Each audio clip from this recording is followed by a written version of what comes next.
Lucius Licinius Murena, Triumphator, 81 BCE. The scion of a middling senatorial family which had twice before attained the praetorship, Murena hitched his wagon to Lucius Cornelius Sulla, and thereby attained notoriety. After most likely serving Sulla during the Social War and in the First March on Rome, Murena fully emerges in the literary sources as Sulla's chief legate during the First Mithridatic War. After performing well at both of the major battles of that conflict, Murena remained in Asia to oversee the execution of the settlement between Sulla and Mithridates VI. However, Murena dreamt of doing more, and soon found a pretext to invade Pontic territory. While Sulla was fighting Cinna and Carbo for control of Rome, Murena was waging a full-scale foreign war with just 2 legions. After capturing many of Mithridates' possessions and taking tons of plunder, Murena faced Mithridates in a pitched battle. Suffering a severe defeat and barely escaping with his life, Murena was relieved and returned to Rome. Stunningly, Murena received a triumph for his victory over Mithridates. While he lived for another 2 decades or so, Murena faded into the background as his son and namesake began his own journey through the cursus honorum and ultimately to the consulship. Although our knowledge of Murena is largely confined to his actions in the East from 86 to 81, his career still poses a few challenging questions for scholars of the Roman Republic. In this video, we will explore how and why Murena initiated the Second Punic War, why he received a triumph, and what this tells us about how and why the Romans awarded triumphs.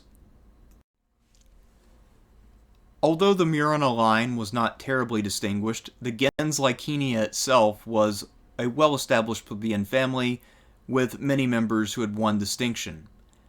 The Murena branch itself was relatively new, only dating back to about the middle of the 2nd century BCE. The first references are around the 170s. 2 of Murena's presumably direct ancestors also shared the name Lucius Licinius Murena, and both of them managed to achieve the praetorship, Rome's second highest office. One of the men named Lucius Licinius Murena held the office in 147, and the other made it in 101. Based on their relative ages, I am left to guess that these are the great-grandfather and father of the Murena we're talking about today. Another man named Murena at this time was Publius Licinius Murena. He was a politician and a man of letters who was killed in action during the civil war between Sulla and Carbo in 82. He was a friend of Cicero, and it's very likely that he was Murena's brother. If so, this would help explain why Cicero was so fond of the Lucius Licinius Murena, who is the son of the subject of this video, if he had been a good friend of his uncle's.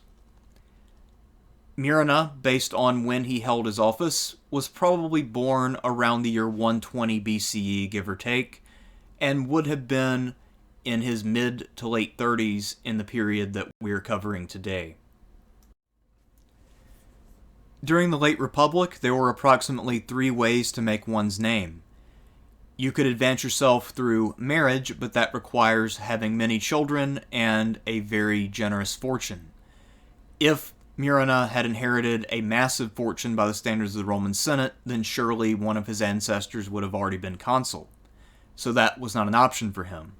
He was what we might call an average senator, someone who was rich, but not fabulously rich enough to buy his way through politics.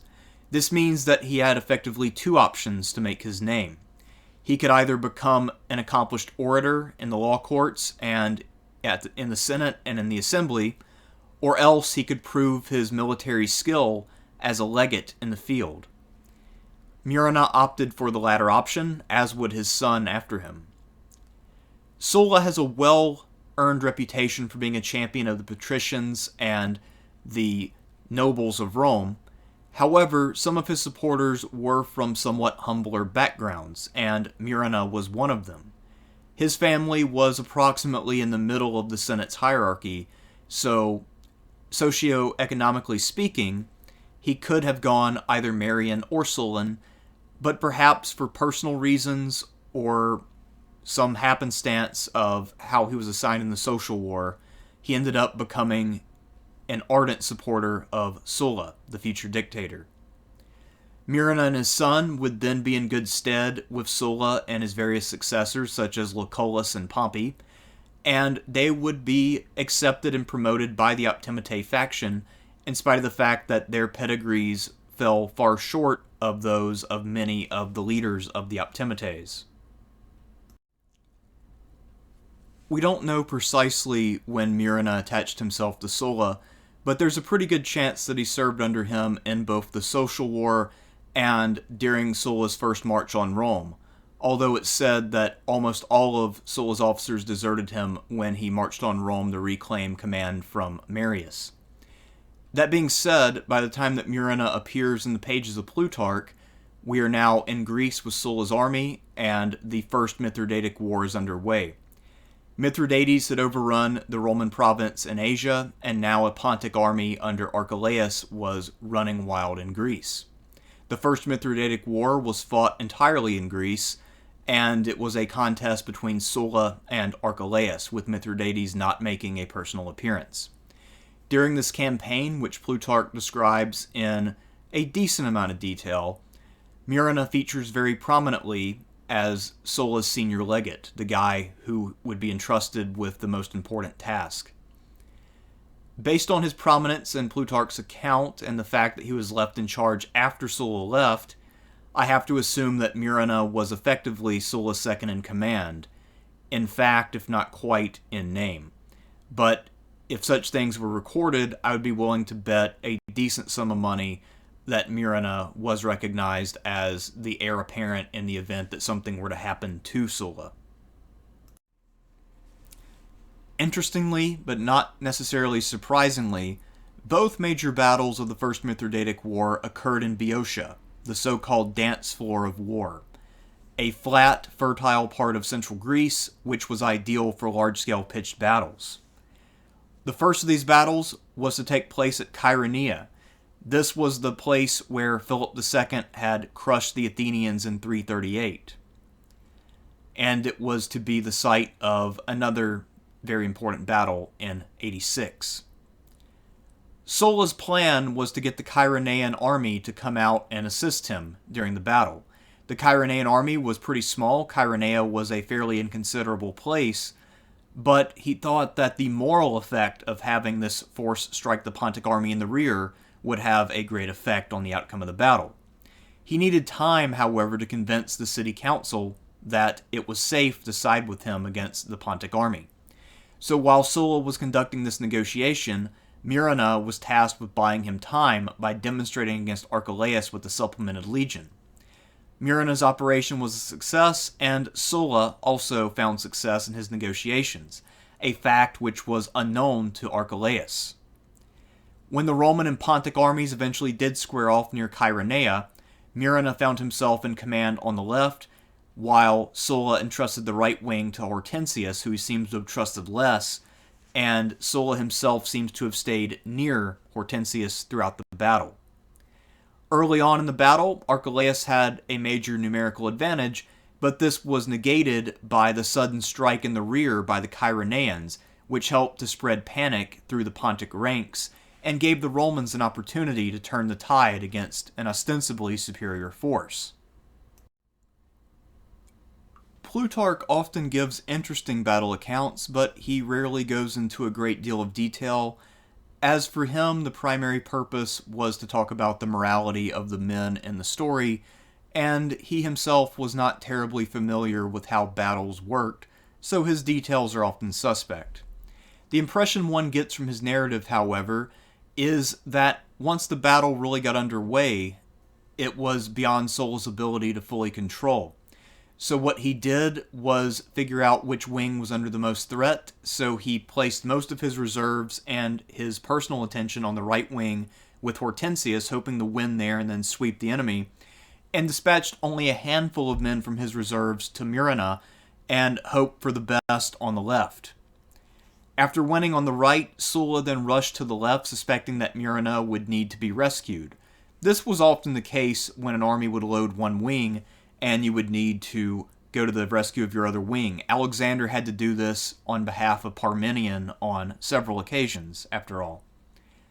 However, by the time that Sulla arrived, Murena had already routed the Pontic general opposed to him, Taxiles, and he had cut off and destroyed some 3,000 enemy troops who had tried to escape.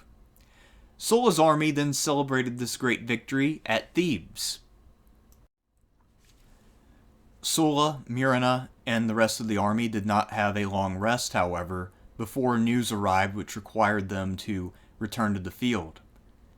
A Senan army under the general Flaccus arrived in the north, so Sulla marched into Thessaly, preparing to intercept him.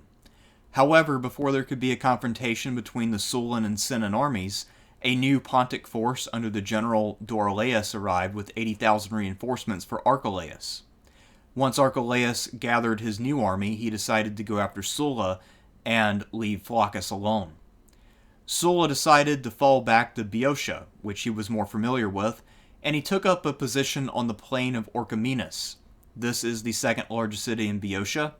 It is to the northwest of Thebes and slightly to the northeast of Chaeronea, the site of his previous battle. While this would appear to be a position that would be a poor one to take for an outnumbered force, Sulla did quite a bit to enhance this position by narrowing the battlefront by adding entrenchments along the sides, so that way the Pontic army would lose its numerical advantage as it had to funnel itself against the Romans on a more narrow front. Archelaus had a large army to be sure.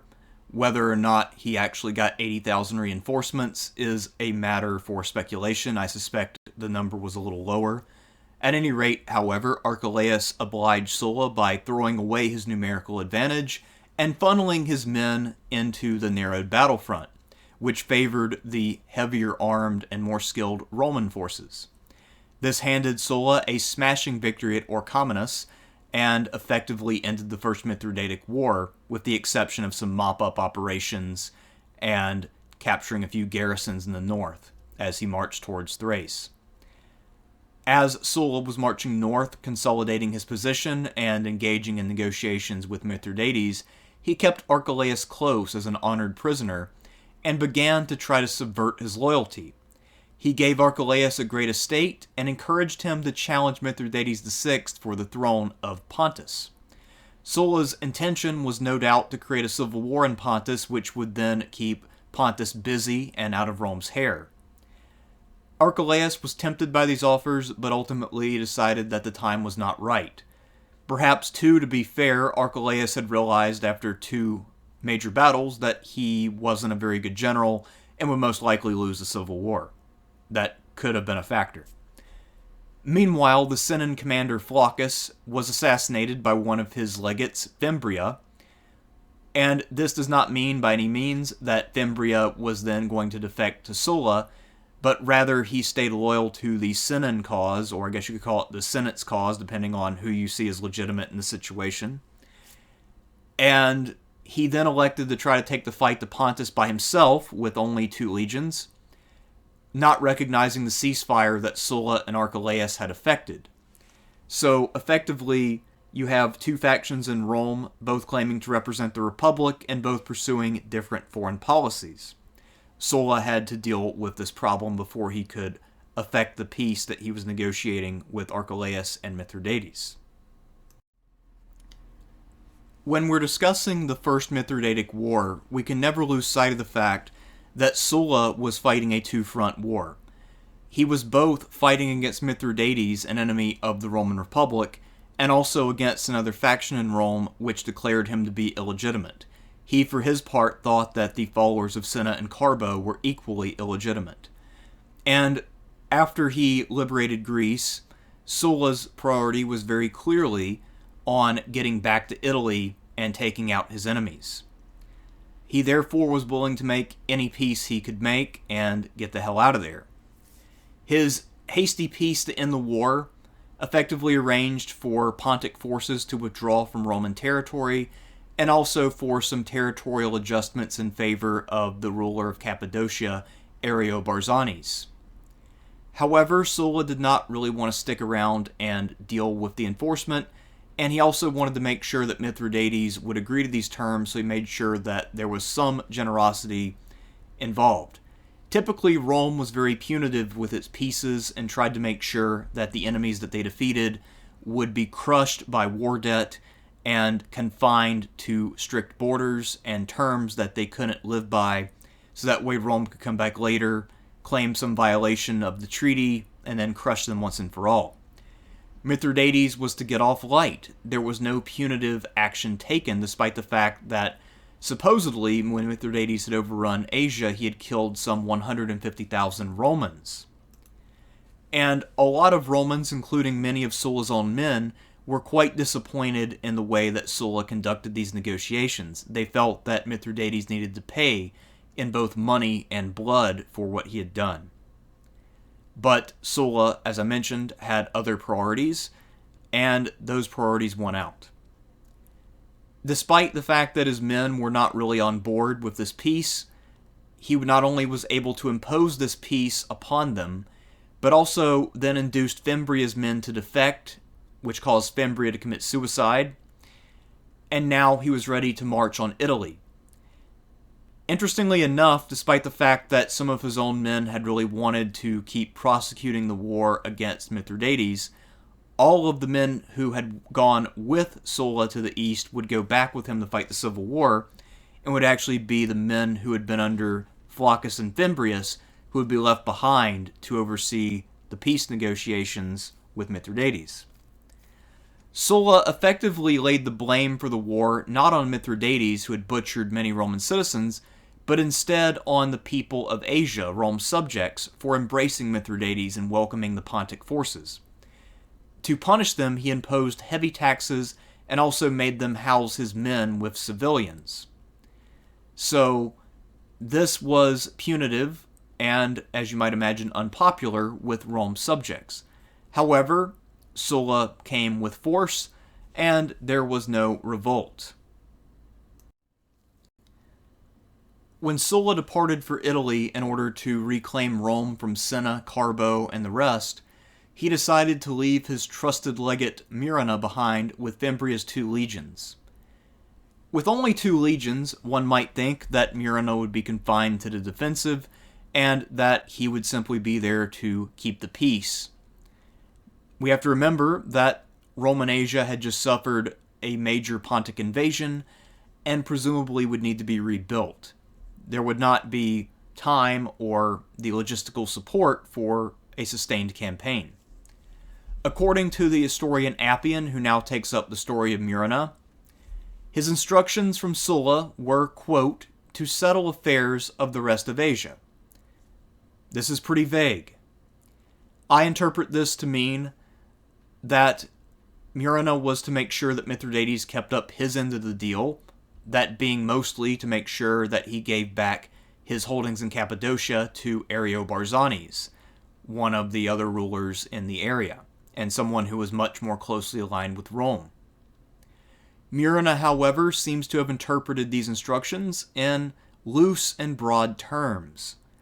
Either that, or, as we'll see, perhaps his instructions in public were deliberately vague, and in private he and Sulla had a different understanding about what was expected.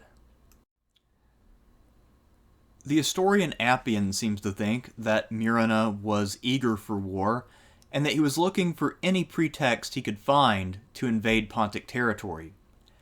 He found this pretext after about half a year or so. Mithridates was experiencing some internal strife after losing the First Mithridatic War, and he was experiencing revolts in the Crimea. He blamed these revolts on his son because he thought that his son was trying to raise discontent as an excuse to overthrow him. So he had his son executed, and then he began to raise a fleet to fight the Cimmerians. Murena looked at this activity, especially the raising of a fleet, and said, clearly Mithridates is planning to attack the Romans again, otherwise he would not be raising forces. So therefore he's being aggressive, and I can justly attack him, because I know he's going to attack us. This is actually a very typical Roman piece of argumentation. The idea being that any military actions on the part of a foreign foe who you have deemed hostile are a threat to you on an existential level. That any raising of troops or marching around of troops is clear proof of an intention to march on Rome, burn it to the ground, rape all the women, and enslave all the children. There's no other way to look at it. That's just the way it is. So Murena beat his chest about the great threat of Mithridates, and he also knew, more pragmatically, that Mithridates' hands were tied because he was dealing with a lot of internal strife and also didn't have very many subordinates he could trust. As we mentioned, he just killed his son, and also he no longer trusts Archelaus because he has been following what happened between Archelaus and Sulla. So while Archelaus is still loyal, Mithridates will not use him because he doesn't trust him. He thinks that Archelaus is going to put a knife in his back and then take the crown off his head. So Mithridates cannot meaningfully strike back at this time, and Murena is free to start the Second Mithridatic War and go on a plundering expedition. Murena, just like any good Roman general, was intent upon trying to prove to the world that his actions were just and that it was in fact the enemy who had violated norms and also started the war. When Murena invaded Mithridates, he chose carefully where he struck. Rather than attacking a random part of Pontus, he instead marched into the portion of Cappadocia that Mithridates was slated to hand over to Ariobarzanes, but hadn't gotten around to handing over just yet. So when he initiated the Second Mithridatic War, he could claim, with some minor degree of plausibility, that he was simply fulfilling the obligations that Mithridates had in the First Mithridatic War, and that Mithridates was the person to blame for not moving faster. His main town during his first campaign, or his main target I should say, was the temple town of Comana. He captured the town, and in the process managed to capture and kill some Pontic cavalry. I presume, based on the way that it's written in Appian, that he caught them off guard, took them prisoner, and then had them executed. But it's not entirely clear. Mithridates, for his part, had his hands tied, as I mentioned above. So, rather than striking back, he instead complained to Murena and said that Murena's actions were in violation of the treaty and that he had not aggressed upon Rome.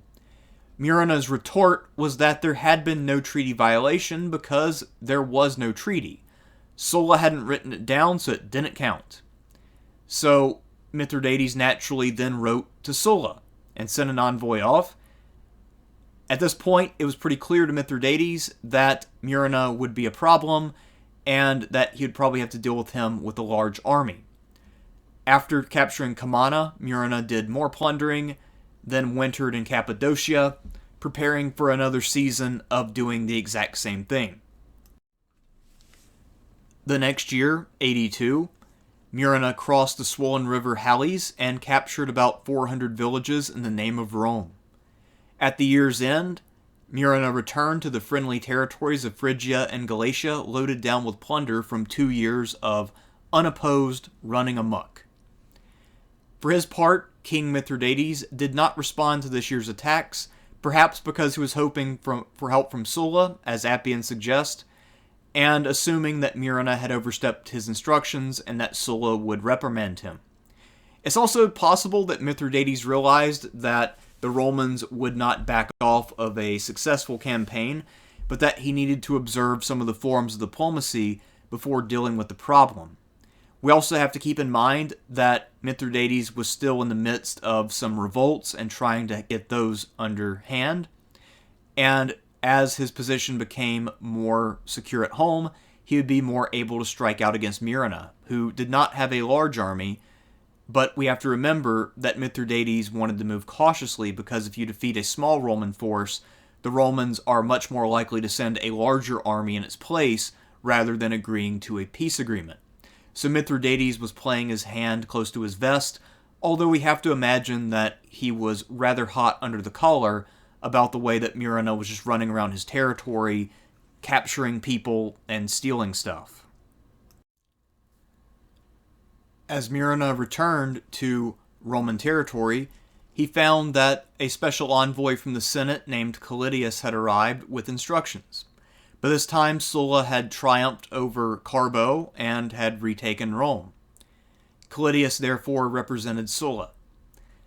Callidius told him loudly and publicly when they met in the company of others that the Senate instructed him to desist from aggression against Mithridates. Of course, in true Roman fashion, there was no question of apologizing to Mithridates or returning any of the plunder, merely just leaving off. However, Callidius did not present a formal decree of the Senate because there was none to present, and if we know anything about Murena, we know that if orders and agreements are not written down, he didn't give a fuck. Then Callidius met with Murena privately, and the two of them had a conversation, the contents of which are unknown. And at this point, even Appian seems to think that perhaps Callidius had some secret instructions for Murena, and that these instructions were contrary to the formal instructions that he had told him about in public. So perhaps Sulla wanted the appearance of Murena acting as a rogue, but wanted Murena to keep attacking and just see what happened, to see if he could get something for nothing, as it were, and then have plausible deniability.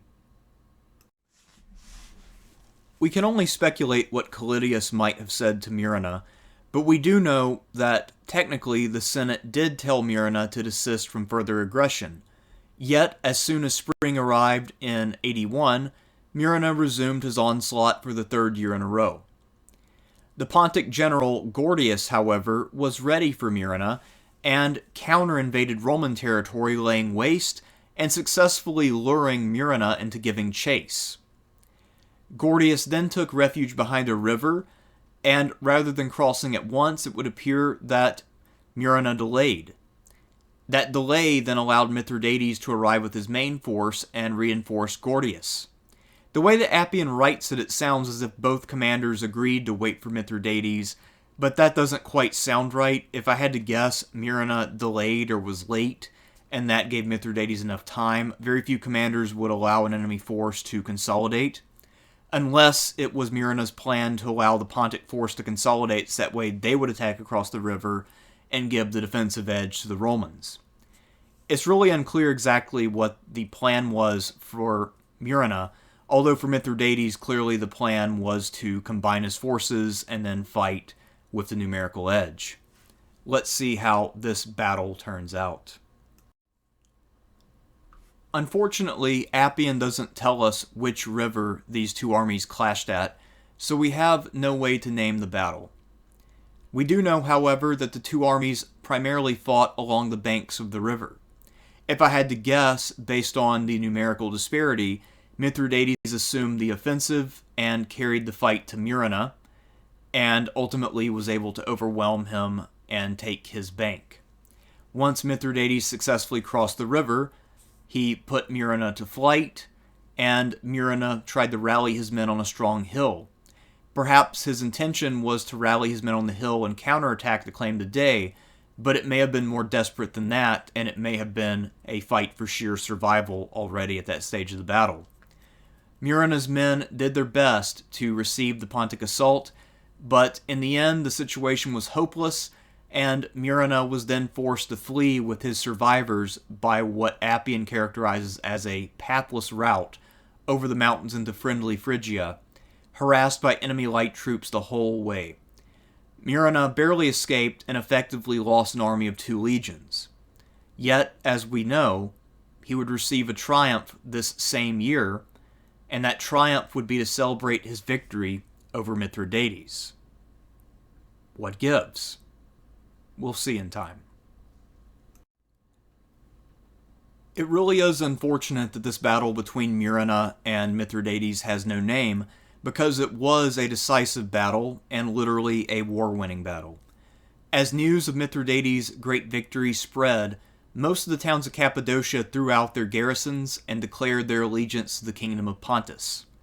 Soon after Murena escaped, Sulla's envoy Aulus Gabinius arrived with instructions to conclude a lasting peace, with a focus on negotiating a peace between Mithridates and Ariobarzanes.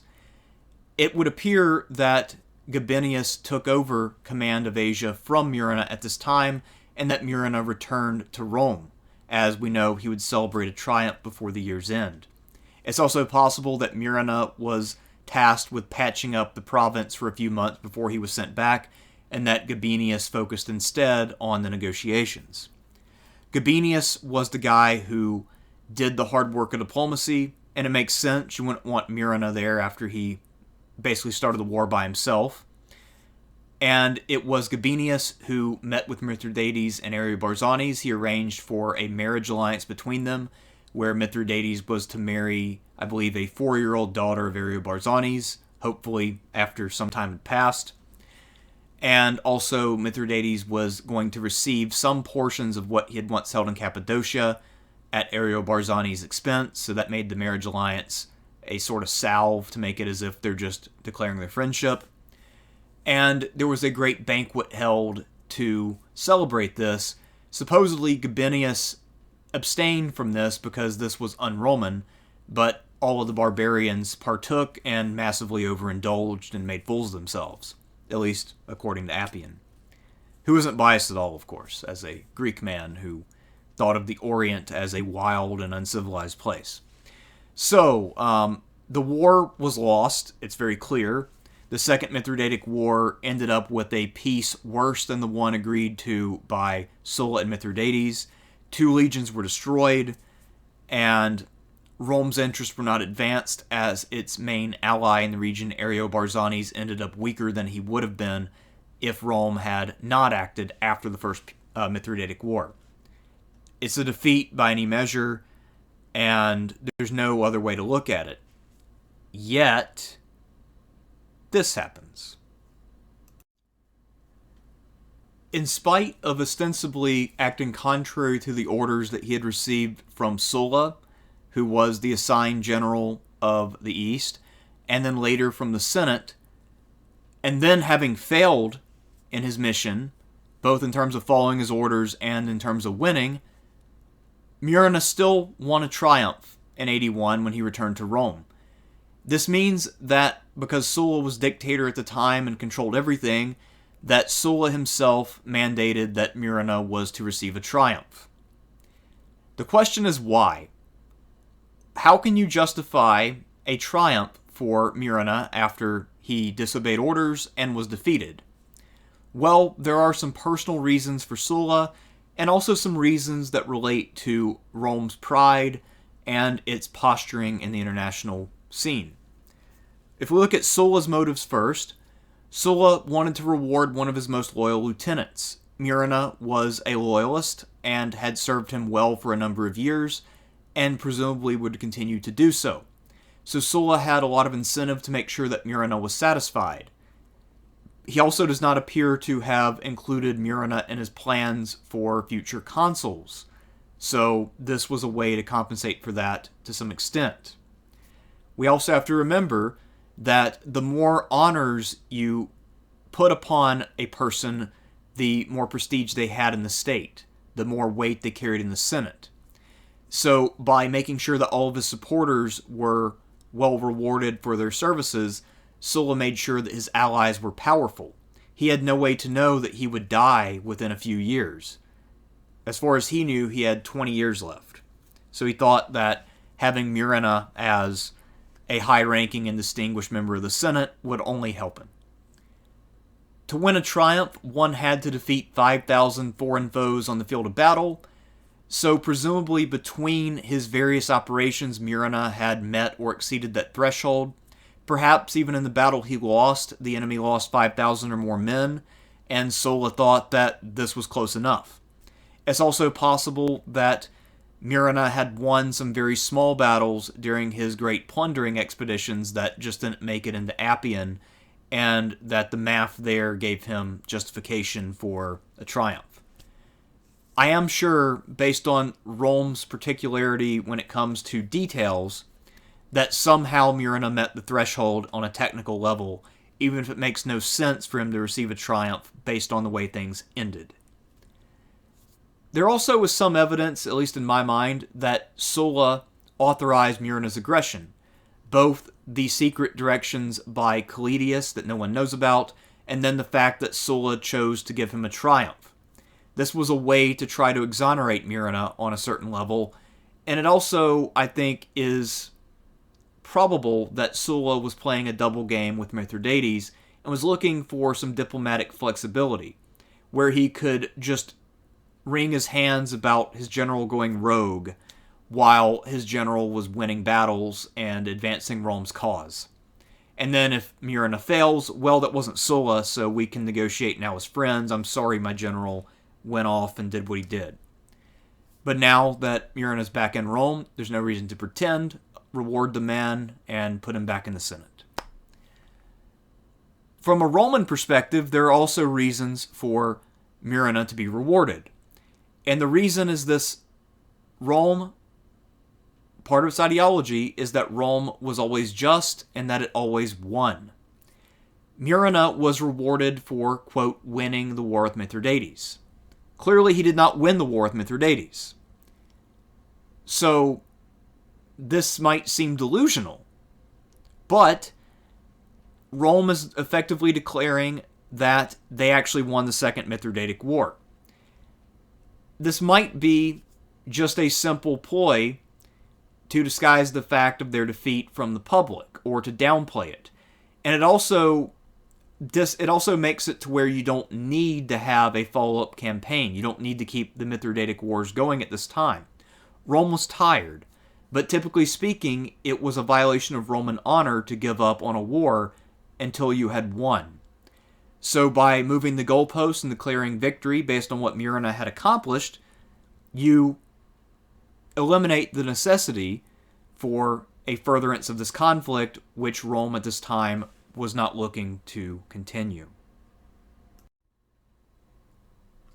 Despite being a triumphator, Murena seems to have lived relatively quietly after 81. For the most part, he spent his later years watching his son work his way through the Cursus Honorum. He attended the Senate, presumably, while his son spent a great deal of his time serving as a legate under Lucullus and making a name for himself. Some scholars have assumed that the elder Murena lived until the 60s, perhaps even long enough to see his son elected consul for 62. Despite being a senior member of the dominant political faction in Rome, Murena never seems to have been in contention for the consulship, and in our admittedly limited records of Senate debates, his name never comes up as someone who took a strong stance or really did anything of note. In the early 60s, that is to say 68, 67, somewhere in that time frame, there was a commission of senators, including a Lucius Licinius Murena, who went out to advise Lucullus on how to settle Asia. It's unclear from the context whether this refers to the elder Murena or to his son, who was by this time just shy of holding the praetorship and therefore senior enough to be included. It's about a 50-50 proposition as to which Murena it was, as both of them had considerable experience in the East by this time. And it's also worth mentioning, just in passing, that while the elder Murena was conducting his campaigns during the Second and possibly even the First Mithridatic War, that his son accompanied him. So the younger Murena had quite a bit of experience before he struck out on his own, serving under Daddy Dearest. Although the attempt to subvert Archelaus and his loyalty away from Mithridates was primarily something that Sulla was attempting to do, I think that it is worth mentioning in connection with Murena how that eventually ended up. Murena was involved enough, of course, as Sulla's chief legate, and no doubt after he took over as the primary Roman general in Asia, he continued to try to contact Archelaus and work him over. Although, of course, Archelaus was too out of favor to do anything productive, even if he had been so inclined. But ultimately, it would appear that Mithridates and Archelaus's family never fully reconciled, at least so far as I can tell. After Mithridates died in the year 63, Archelaus's son, who was also named Archelaus, became an independent ruler at the temple state of Comana and Cappadocia. He ruled as Archelaus I, and by the time of the civil war between Caesar and Pompey. His son, that being the grandson of the Archelaus who fought against Sulla, was now the ruler of Comana, Archelaus II. He made the unwise decision to side with Pompey. Apparently, he arrived with a few troops in Greece, so he might have been present at Pharsalus. And then, when Caesar was making his tour of Asia following his victory over Pompey, he decided to punish Archelaus II by removing him from power and replacing him with a new high priest who was not from this particular family. So, while this is very much an indirect effect of Murena's activities, I still found it interesting enough to include here as a kind of bonus. In addition to his somewhat tenuous link to the temple state of Comana, Murena was a significant man in his time and had a decent legacy, even if it is not a legacy on par with, say, Julius Caesar. As Sulla's legate, Murena was crucial to the outcome of the First Mithridatic War. In particular, I would highlight his behavior at the Battle of Chaeronea, where he carried his wing despite being outnumbered and receiving fewer reinforcements from Sulla's reserve. During the Second Mithridatic War, this war was entirely prosecuted by Murena, which, so far as I'm aware, makes it entirely unique in Roman history. I can think of no other instances where a legate with a small army was allowed to carry out an independent war over a 3-year stretch, with only 2 legions, by the way. Now, during the Empire, because many of the governors would technically be legates serving under the emperor in Rome, who was the nominal governor, this was not entirely unknown, but in the Republic, this was quite unknown. And rather weird. I'm surprised more people haven't brought this up as being something that really challenges our knowledge of Roman institutions. When it comes to Murena's triumph in 81, we've already discussed the circumstances of that, how he technically lost the war that he started and received the triumph for.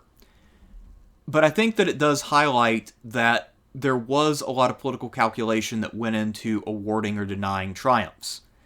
Caesar earned a triumph against the Iberians and Lusitanians when he was praetor, but he turned one down because the terms proposed by the Senate were that he could either have his triumph or run for consul, and they thought that he would choose the bird in the hand, that is, the accomplishment he had earned in Iberia, but instead he opted for running for consul and letting his triumph fall by the wayside. In the case of Murena, we see that him getting a triumph served the interest of the new dictator Sulla, who wanted his friends to have power and influence, and also it served Rome's ideology and the desire of Sulla and other leaders to end the war against Mithridates, which they saw as a war of diminishing returns. In addition to his significance as someone who should be studied to better understand sort of the boundaries of Roman institutions, Lucius Licinius Murena also set up his son and grandson for political eminence. His son would become consul in 62, becoming the first in the family to achieve that office, and as we mentioned, the elder Murena might have still been alive at the time. And then later on, his grandson would be one of Augustus's sort of, not quite inner circle, but pretty close, and he would then be executed for being insufficiently loyal during a trial where he had a bit of an outburst. Nonetheless, all of the prominence of both the younger Murena and Varro Murena owe almost entirely to the actions of the Triumphator of 81, Lucius Licinius Murena. Until next time, I'm Thersites the Historian. Remember to like, comment, subscribe, share, and do all the other things which help people view this content. Peace out.